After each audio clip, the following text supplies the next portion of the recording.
Hello, everyone. Thank you for tuning in to the New Mainstream podcast, where we explore the impact of multicultural consumers on marketing and media. I'm your host, Mario Carrasco, and co-founder of Think Now.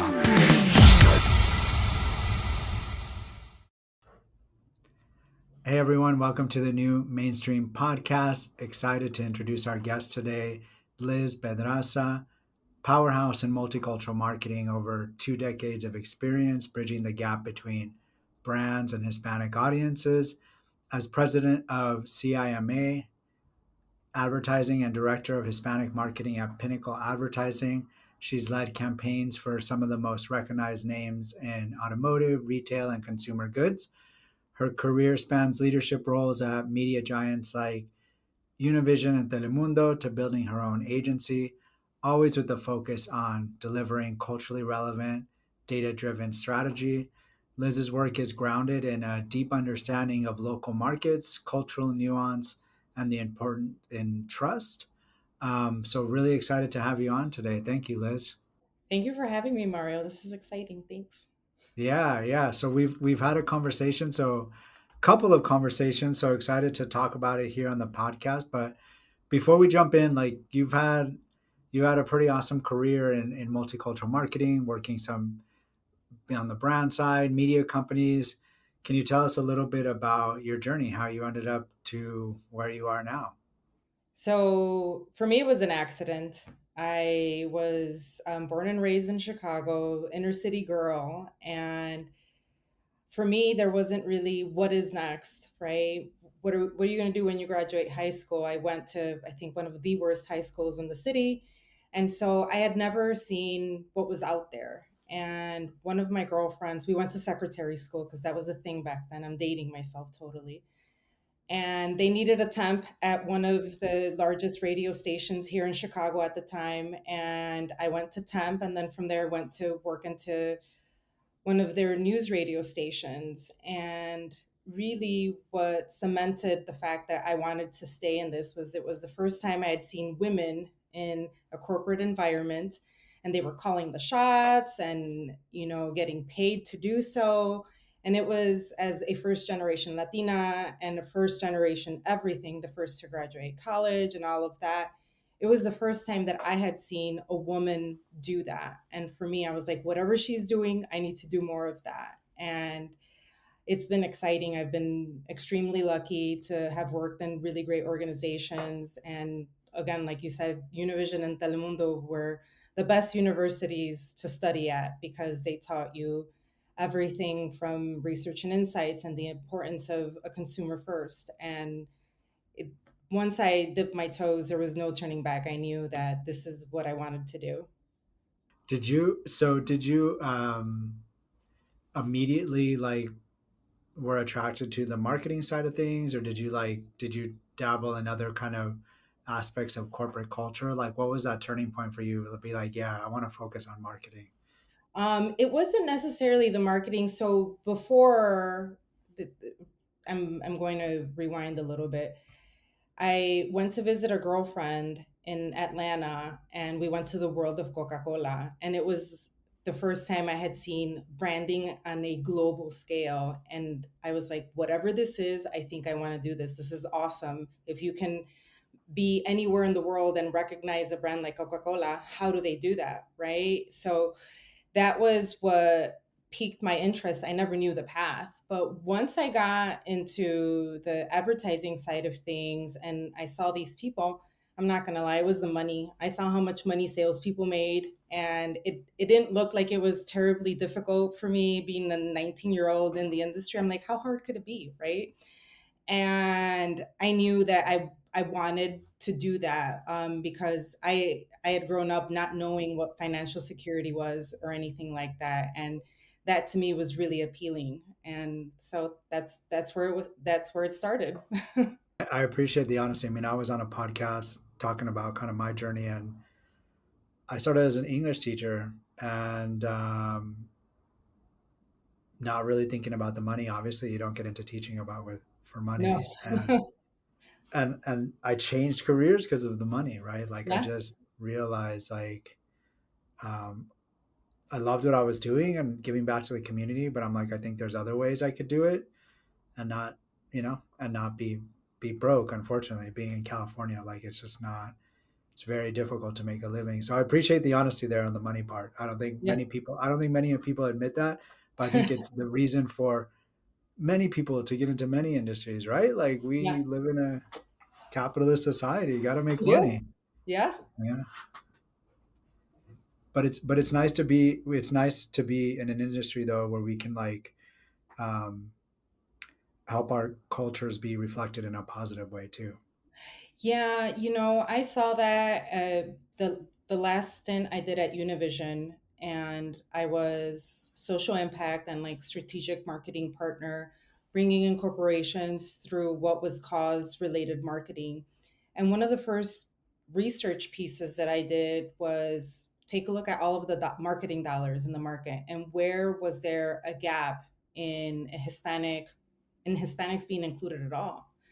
And when I saw that the three of the largest categories that there are out there, so finance, education, and health, only 1, 2, and 3% were going to a Spanish first audience in Chicago, where we had the second largest public school system, of which half of the students were Hispanic. And you have universities in your backyard saying they don't care about this consumer. And that to me, it turned what was a passion into a mission, into saying, like, these are basic resources that everyone should have access to. And you're telling me that you're not speaking to them because they don't matter or because their dollars aren't green enough, or is it because you simply don't understand them? And if you don't understand them, let me help you understand them. And so that really has been what the cruxes of my career is, helping brands dip their toes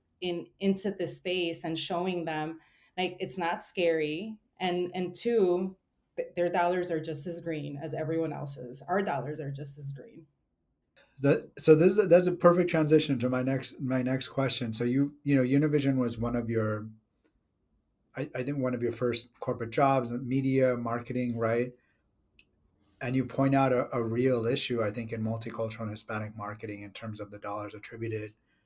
Um, and I think we've been in the industry for roughly the same amount of time. There's been a lot of trends.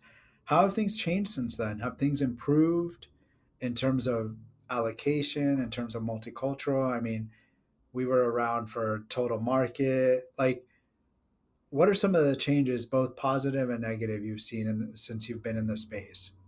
So positive is that I've seen more brands lean into this, right? It At the end of the day, investing in multicultural marketing is a smart business decision. When you look at some of the markets, and I did a lot of work around the 2020 census and mapping out how dollars came into the market, what communities they were talking to. But when you start looking at the growth in some of these markets, the only growth is coming from a multicultural consumer, whether it's a Black consumer, a Hispanic consumer, an Asian consumer. And brands are starting to realize that if they don't speak to these consumers, they're going to be in big trouble come 5 years from now, 10 years from now. And so I love the fact that more brands are starting to dip their toes, to take a vested interest in marketing to this consumer. But is it reflective of the audiences? And it is. And I think that we're still a ways away from that. I think one of the research pieces, I won't cite who it is because I don't remember, but they said I think there was like a total of 4% of overall marketing dollars in the US that went to speaking to this consumer. Some of the markets, like if there was not a multicultural consumer, not a Latino consumer, they would be in a negative decline. So who are you talking to if you're not talking to the segment of the population that is the only growth segment in your backyard? Yeah, I think that research is at AIM, the Okay.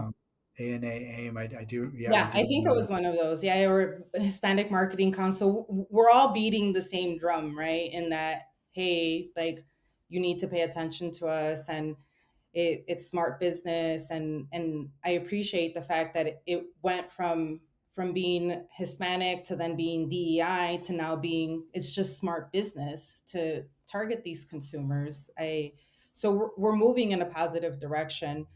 I think the current climate has made it even more difficult right now. But what I say is good news, there's a lot of work to be done. Bad news, there's a lot of work to be done. Yeah, I mean, so that's, I mean, I was just talking to my business partner at lunch about this. We've, some parts of our business are growing, like, which is great. The full service side of our business is not, which is focused on helping brands understand diverse consumers from a research perspective. And I can directly connect it to D&I programs being closed, Yeah. specifically in tech. Yes. So we did a lot of work um, when there was a big push after 2020 to work with tech companies to bring in more diverse small businesses. As you mentioned, 100% of the growth, you're talking about categories of like automotive, right? Pharmaceutical, 100% coming from multicultural. The same is true for B2B. Hmm. Who's starting businesses in this country? Latinos. Two times higher. If you look at a Latina, almost three times higher, right? So, Exactly, right? And so all these platforms, social media platforms, right? They are when if you're starting a digital business, they are super important to small business owners. And so we did a lot of research in how can we help Latino communities, and really proud of that research. We identified that it was one of the big things was cash, right? Like any small mhm. business, access to cash. And so these platforms actually took our research and made banking tools available on their platforms where you don't need an ID. And like, it was really cool. They went from our number one customer to zero Oh, because that's of so painful. DID. Like, they cut away all of our contacts, they were let go.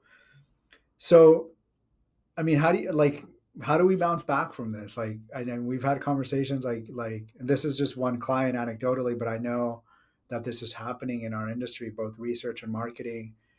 That this climate is tough. Like, and yet the numbers are still there. Like, how do we fight back against this climate?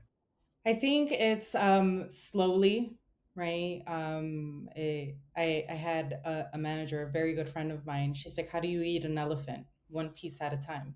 And so it's slowly, it's in having conversations like this, amplifying what we're saying, talking to like-minded individuals, and I mean like-minded individuals who believe in if you're going to target a total market, then target the total market, right? Don't target segments of the market that are comfortable for you. Let's do it all. And in also in allowing brands to ask very uncomfortable questions. I've been in rooms where there's a trepidation to ask a question because there's a fear that someone will be offended. I'm like, there are no stupid questions. Ask me. I'd rather you ask me. I give you an informed and somewhat educated, research backed, data driven answer than you do a Google prompt and it gives you something and you take it at face value, right? Without asking, because a lot of it is just the the trepidation to understand something that is different. And so and and I go back to and having those conversations. We've been in pitches where even if it's not a Hispanic first and this was a Black first environment, right? And we went and we were it was a huge dealer out in the southeast, and we presented what the market looked like, and we're like, well, you have this percentage of Black consumers and this percentage of Hispanic consumers, and the owner was Black, and he did a full stop. He's like, I need you to stop and go back to that page. This is the first time that someone has presented this information to us, and I cannot tell you how important it is because no one makes note of it. So I think the more conversations we have, the more we make or help people become aware of the opportunity behind it, we'll start moving in a positive direction. I But if I think back, and even now, a lot of the conversations that we've had is this isn't a DEI. This is a business imperative for your brand. And if you still want to exist in 10 years, you want to make sure that you take consideration of the people who are in your backyard. Why wouldn't you? No, that's I love that. And I think that was one of the things I really liked about our conversation. I mean, bringing it back kind of to the local level. Yeah, There's some big spend to be had at the local level and there is. companies. Um, and I think that's a good difference, right? Like when you see it in your backyard, it's much harder to say no versus in some corporate office where there is no diversity, Oh, right? you don't see it exactly. Yeah, and the nature of our business is regional, local first, just because so much of it is based in auto as an agency, right? But coming in and even helping the teams, and let's start with what does the market look like?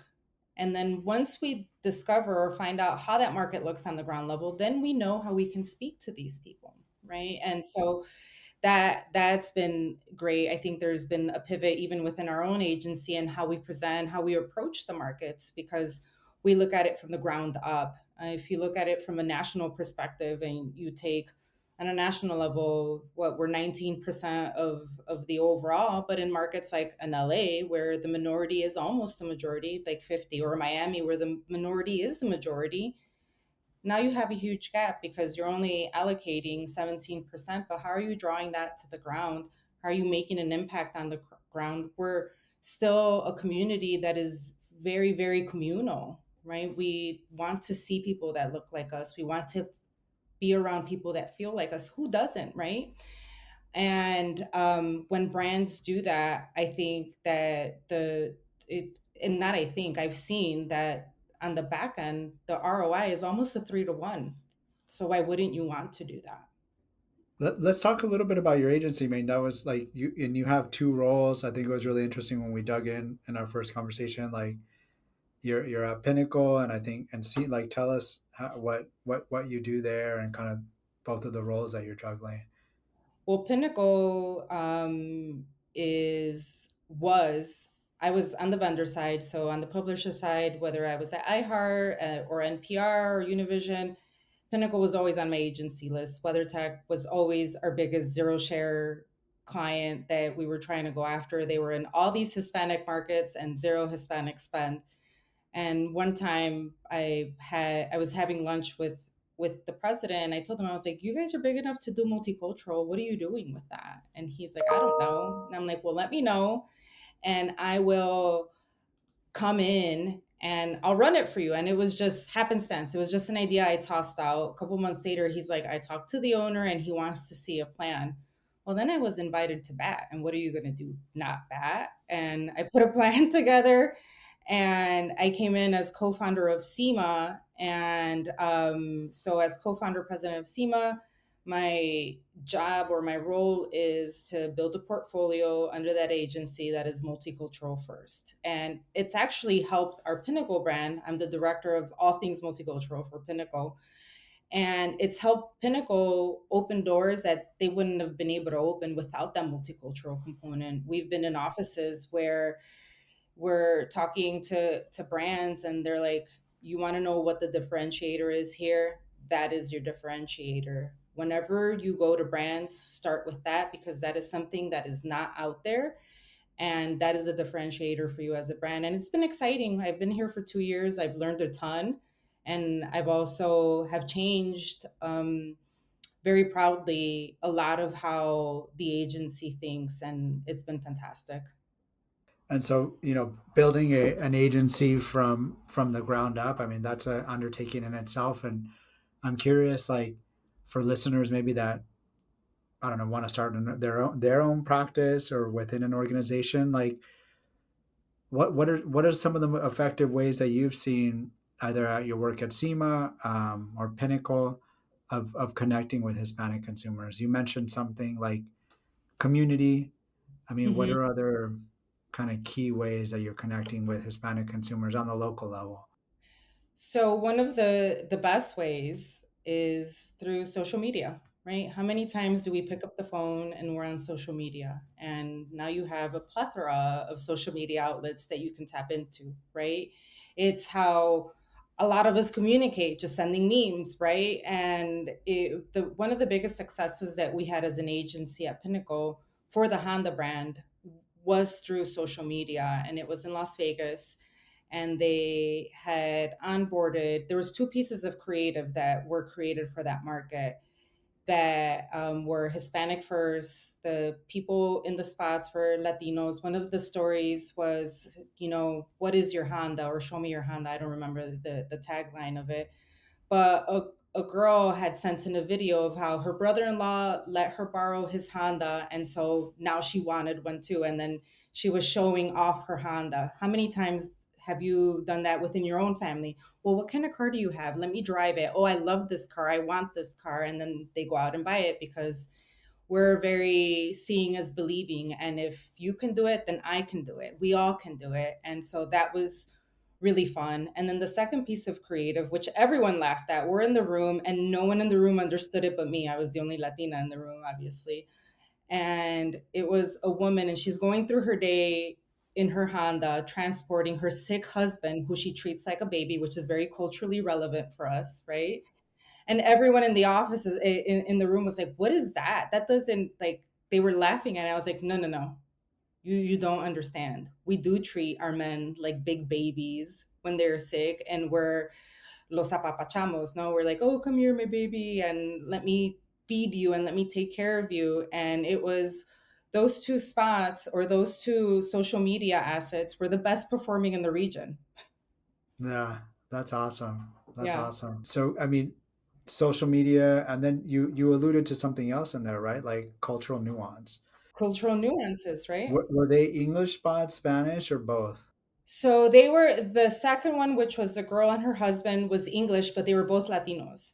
They were both Mexican. So it was very reflective of Las Vegas as a market. We went through, as an agency, there's a process that we go through for sourcing influencers. What is the brand? What do they want to align with? What does that market look like? Always start with the research part, right? Let's paint a picture for what we think would match. And then they go out and they source. We've gotten to the point where they're like, Liz, can you look at these guys? Or if I'm on social media for a specific market, I'm like, look at this influencer, they're fantastic. It feels natural. It doesn't feel something, it doesn't feel like something that is salesy. I don't, no one wants to be sold. But if you're telling me that something is cool and you look like me, I might pay attention to you. We're we are fantastic readers of BS. And so it was that authenticity, that connector. The first spot with the girl and her brother-in-law was Spanish, but then the second spot was all English, but it was culture first. It was really diving into that culture, understanding that culture, letting the influencer kind of run with the idea. I think is important a lot of times, especially in social media work. There's so many boundaries and making sure we're brand safe, but sometimes that cuts into the creativity and it doesn't help it feel genuine. It feels something that is created, that and or something that just isn't natural. Yeah, yeah. No, I that's so true. And I've talked to somebody from Edelman who runs their influencer marketing, and same exact thing, right? Like if you're gonna hire an influencer, you got to let them do their thing. Yeah, Otherwise, it comes off as inauthentic. yeah. So, and you talked about how you put a lot of time and care into choosing the right influencer. I'm sure there's a lot of research that goes into that. In an era where data is driving a lot of decisions, like how do you measure the impact of multicultural marketing campaigns like the influencer campaign just beyond impression and clicks? So that one was successful just by the sheer number of engagements that it received. They had received more engagements than any spots that had been launched in that region for the last 2 years. So that one was easy to measure. The other measurement that we had at the end of that campaign was, how did Honda hold up as a brand within that market and what was driving that? And when we looked at the numbers, at the sales numbers, and these were poke numbers, in every for every single model that make had, 76% of the growth came from Hispanic. And so there was no denying it at that point, right? So it really depends. What do we measure is decided up front, and it depends on the brand. What awareness does this consumer have? How long have they been in this space? If they haven't, then we have to start at the top, right? Because how how will people know to buy your brand if they aren't aware of it? And once we get them into the awareness, we start speaking to them, then we can bring them down to the funnel. And I think that that's a lot of brands and agencies miss that, in that they want to come in and approach it the way they do general market, but they approach it at the same stage that general market is at, without realizing or not taking into account that they haven't spoken to this consumer in the last 20 years, that they've done, a spot here or there, or maybe they translated one and thinking that's enough. I had that a similar situation happened internally where they did this was before my time, they did a Hispanic test. And then I came in and they're like, well, can you take a look at why this test went wrong? And then I looked at it, I'm like, how would you plan this for general market? And they're like, well, we would do all of this and all of this. And I'm like, and what is a general market test typically? They're like, oh, well, it's 6 months. And I'm like, so you wanted to have the same impact on a campaign that you only ran for 2 months, and not doing all of the work that you had done for general market? Like, we have to flip the script on its head, and really do the homework up front to then decide how to best approach that, and then ultimately what to measure on the back end. Yeah, I 100% agree with that. That so many agencies, and specifically multicultural agencies, um, feel like we diminish our own worth Mm-hmm. in terms of the client, for better or worse, it is what it is, right? Are not going to give us the same timelines, budget, metrics as general market, and we need to push back on that. Um, because to your point, like when you do like your Honda campaign right, you did the branding, influencer, measuring engagement, and you looked at the poke data, right? Like Yeah. that's the ideal. We should all be getting that, because if you just come in and after not doing any Hispanic or multicultural work in 5 years, never doing research, like of course it's going to be skewed. Of course it's not going to look great, because we're not given that same opportunity. You got to push to be as equitable, because there's the business case for that. I mean, some of Mm-hmm. those numbers that you mentioned from Polk are amazing. I mean, I think Yeah, they are. And I don't think that we do it, and I say we for multicultural agencies, that we do it on purpose, right? I think that we diminish the value because the value has been diminished for so long. And we're just happy to be at the table, right? To get an invite to the table. There are very few of us that almost take the stance of, you're either going to do this right or we're not going to do it. And I come from that notion because I've seen so many campaigns launched without that background, without the information, fall flat, and then the brands turn around and say, you see, it didn't work, we're pulling this back indefinitely. And then they're afraid to try it because they tried it once and they didn't like it. It's like the first time you have sushi. If it's not something that you're used to, the first time I had sushi, I was like, what is this? I don't like it. And then the second time, I'm like, okay, I like it a little bit more. And then now I can order blind anywhere I go, and I love it. And that's the same process for trying. And especially now, I feel like we get analysis paralysis, right? How many data resources, and is an impression wherever you deliver it and however it's absorbed. And it's a lot of education and re-education and walking back of how do we approach it ultimately, because an impression isn't an impression, and creative just isn't creative. agreed. Shifting gears a little bit, I think Hmm. something that's on the top of everyone's mind is AI. Hmm. Um, you know, we've launched a product, synthetic data, representing multicultural consumers. What's your kind of overall take personally, and at Pinnacle or CIMA? Like, are you all playing with AI? Is it, where does it fit in into multicultural marketing, or where do you seeing it fit in general in our industry? So there are a lot of ways that AI fits into it, that fits into what we're doing. It's a conversation that we have almost daily at the agency between colleagues. And it's one, how fast do we jump in? Two, in what ways do we jump in, right? Because there are multiple ways that you can utilize AI, whether it's creating lookalike audiences, whether it's creating script, whether it's building out plans.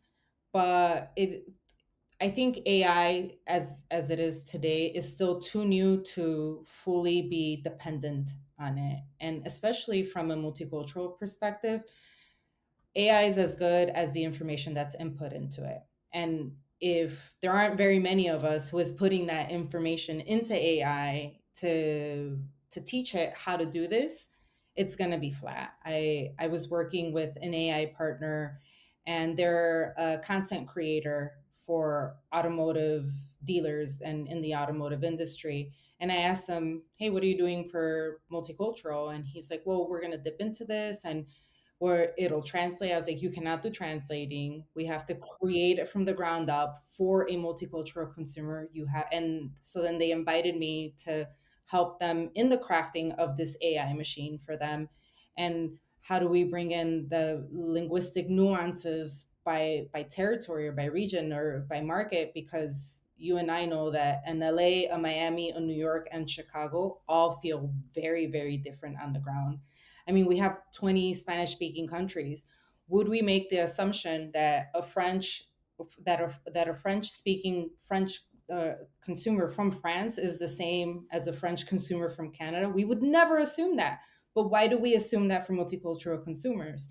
Because the only language unifier we have is Spanish, right? And while there are a lot of things within our culture that are similar, they're not the same. And so I think by leaning on AI too fast would be oversimplifying the work that should actually be done for it. So we're utilizing AI to build audiences, to how do you best track, what channels should we be on, but we take it with a grain of salt, and there's always a human component for it that asks, like, what if, and is this the best case scenario, comparing it against the data in the market that isn't AI generated, and then come to a conclusion on how do we best approach it. I think we're still too early in the AI game to say we can go full on multicultural, because it just is, if we're not there on the human side, we're definitely not going to be there on the AI side anytime soon. So No, and you're 100% right. So I just had an expert on AI and diversity on the podcast, Norman Valdez. He's based out of Canada, um, Peruvian, and he's got an AI think tank and a consultancy. Blew my mind some of the stuff he was talking about, but one thing that I really came away with is like the last time OpenAI released their data, because they used to be like a nonprofit, now they're mhm. not. It's all black box now. But the last time they released it, one of the data points was that 90% of the training data was in English, Yeah. which is crazy, right? I mean, you're talking globally. And Norman's big thing on the podcast, he's like, I'm not advocating for more language for representation.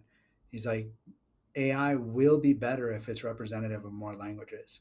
Like Hmm. just will be, right? You're talking about cultural nuance of just knowing Spanish, but imagine if AI knew the nuance of every Spanish speaking country. You'll just have Hmm. better AI. You would. So You it's would have smarter definitely AI. not there yet. I Yeah, agree with you. Um, and so, yeah, it's great that you're working. I think it's important though for us in the industry to start working on these models that we own, right? Training our own AI to be reflective of some of our expertise. I agree. I agree with you 100%.